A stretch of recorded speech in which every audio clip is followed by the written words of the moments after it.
Hello there. So we're back again. I was driving today and I had my battery light come on. Now, you say battery light, that doesn't seem like that big of a problem. The history of my car. Pepper the Mini Cooper. She has been struggling for a hot minute. This, if it's what I think it is the alternator belt again. The alternator of a car charges the car as it spins. So the belt goes around these things, and the energy or whatever from that belt going around is what keeps your battery charged. And so I was driving. I did hear a little bit of a sound, so I feel like that was my warning. And then the battery light came on.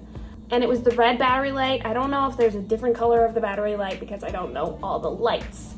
Red battery light, and I was like, okay. I called my dad because that's what I do every time I have a car situation because he's my car guy. So thanks, Dad, for you picking up the phone. Called him on the way home. He said what I had thought as well, with it probably being the alternator. And I was like, okay, well, what do I do? Each other time that it's been the alternator, I've had to have it towed down to my parents' place.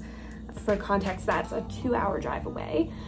And then my dad's had to replace the belt, which has either the first time the belt totally shredded itself apart. We had tried to leave my parents' place. We were driving back for the weekend. We were 30 minutes into our drive, and a couple lights came on saying that there was issues, and so I pulled over. My dad came and rescued us. He towed us back, which was a harrowing experience all on its own. I can explain that another time. But we figured out that the belt had shredded itself apart in a very gruesome way. There was pieces of belt everywhere. We keep finding little pieces, remnants of the first belt shred. So that was the first time. And then the next time I was here at home, 2 hours away, and I had started up my car in the morning.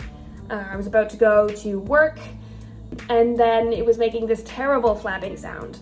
I won't make the sound here because every time I've made it, the people around me have laughed at me for making the sound. The rotation of the belt, the wet flappiness of seaweed flapping around and just thwacking into whatever is around it. So it was making that sound.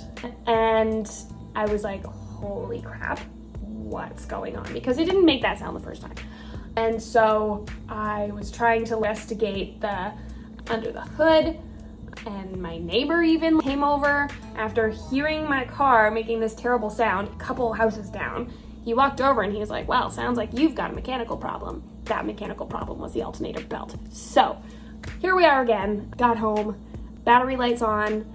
I was looking under the hood and I was trying to see the belt, which I had never tried to see the belt before from looking down into the engine area.